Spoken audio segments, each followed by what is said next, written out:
MLC కవిత లేఖపై కేంద్ర మంత్రి BJP అధ్యక్షులు కిషన్ రెడ్డి కీలక వ్యాఖ్యలు చేశారు. ఆమె రాసిన లేఖతో తమ పార్టీకి సంబంధం లేదన్నారు.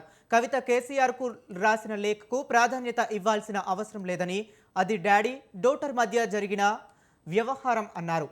డాడీ డాటర్ మధ్య ఉత్తరాలు ఇంకా జరుగుతాయని చెప్పారు. తెలంగాణ సమాజం బీఆర్ఎస్ ను ఎప్పుడో వెలివేసిందని చెప్పారు. అదేవిధంగా మునిగిపోతున్న పార్టీలో ఇలాంటి సహజమే అన్నారు కేంద్ర మంత్రి. అప్పుడు తమ డాడీ అందరినీ కలుస్తారని చెప్పింది.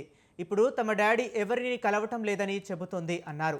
కేసీఆర్ కవిత మధ్య లేక ఓ డ్రామా అని కిషన్ రెడ్డి కొట్టిపారేశారు. డాడీ డాటర్ మధ్యలో లేక, డాడీ డాటర్ మధ్యలో లేక, అది అంతర్గత ఉత్తరము. అది ఏం ఉత్తరమో కూడా తెలియదు. మరి దానిపైన మనకి ఎందుకు ఇంత అంత ఆత్రత అని అడుగుతా ఉన్నాను. దీనికి అంత ప్రాధాన్యత ఇవ్వాల్సిన అవసరం లేదు. అఫీషియల్గా చెప్తా ఉన్నాను. డాడీ డాటర్ మధ్యలో జరిగినటువంటి ఉత్తరానికి అంత ప్రాధాన్యత ఇవ్వాల్సిన అవసరం లేదు. ఇది మునిగిపోతున్నటువంటి పార్టీలో ఈ రకమైనటువంటి సంఘటనలు జరగడం మామూలే. ఎందుకంటే అసలు కుటుంబ పార్టీలే దేశానికి ప్రమాదం. కుటుంబ పార్టీలు ఉంటేనే ఈ రకమైనటువంటి పరిస్థితులు వస్తాయి. గతంలో కూడా చెప్పాం, ఈ కుటుంబ పార్టీలలో ప్రజాస్వామ్యం ఉండదు. ఈ కుటుంబ పార్టీలలో ప్రజల యొక్క సంక్షేమం ఉండదు. కుటుంబ సంక్షేమము, అధికారమే ప్రధానంగా ఉంటుంది. కాబట్టి అందులో ఈరోజు బీఆర్ఎస్ పార్టీ మునిగిపోతున్న నవలాంటి పార్టీ. ఈ పార్టీలో ఈ రకమైనటువంటి డాటర్ డాడీ మధ్యలో ఉత్తరాలు ఇంకా జరుగుతాయి. మనకేమందులో పెద్దగా పట్టించుకోవాల్సినటువంటి అవసరం లేదు.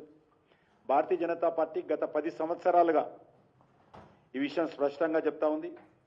ఈరోజు కుటుంబ పార్టీలు ప్రజల కొంపలు ముంచుతాయి అనే విషయం ముందే చెప్పాము. ఇది మనకు కనిపిస్తూ ఉంది.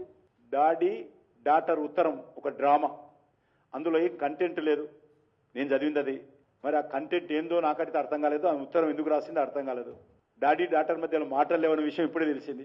మేము ఇన్ని రోజులుగా చెప్తా ఉన్నాం.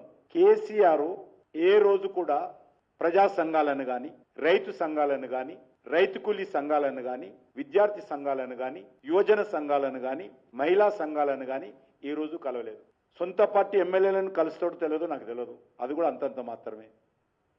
ప్రతిపక్ష పార్టీలో నేను కూడా ఆయన ముఖ్యమంత్రిగా ఉన్నప్పుడు సుమారు 14 సంవత్సరాలు ఎమ్మెల్యేగా ఉన్నాను. 10 సంవత్సరాలు ఎమ్మెల్యేగా ఉన్నాను. నేను టోటల్గా 15 సంవత్సరాలు. ముందు 5 సంవత్సరాలు, 15 సంవత్సరాలు, 5 సంవత్సరాలు అనేక మంది ముఖ్యమంత్రులు రెగ్యులర్గా అపాయింట్మెంట్ ఇచ్చేవాళ్ళు, కలిసేవాళ్ళు. ఈయన అపాయింట్మెంట్ ఇవ్వలేదు ఏ రోజు కూడా. నేను 2019లో మొదటిసారి కేంద్ర మంత్రి అయితే స్వయంగా నేను కలవడం కోసం ప్రయత్నం చేసిన, గౌరవంగా. కేంద్ర మంత్రి ఆయన తెలంగాణ నుంచి ఒక్కడిని, కానీ నాకే అపాయింట్మెంట్ ఇవ్వలేదు. కాబట్టి ఆ రోజు మేమందరం చెప్తే మరి ఇదే డాటరు మా పాట కాదు, మా ప్రజాస్వామ్యం పట్టి అందరిని కలుస్తాడు మా డాడీ అని చెప్పింది. డాటర్ చెప్పింది ఆ రోజు. ఈరోజు ఆమెనే చెప్పింది, నువ్వు క్యాడర్ను కలుస్తలేవు, క్యాడర్ను కలుస్తాడని ఆమెనే చెప్పింది. కాబట్టి ఇది ఫ్యామిలీ పార్టీలలో ఈ రకమైనటువంటి సంఘటనలు ఉంటాయి. ఇది BRS party daddy daughter sun party. Daddy daughter మధ్యలో లేక, డాడీ డాటర్ మధ్యలో లేక, అది అంతర్గత ఉత్తరము. అది ఏం ఉత్తరమో కూడా తెలియదు. మరి దానిపైన మనకి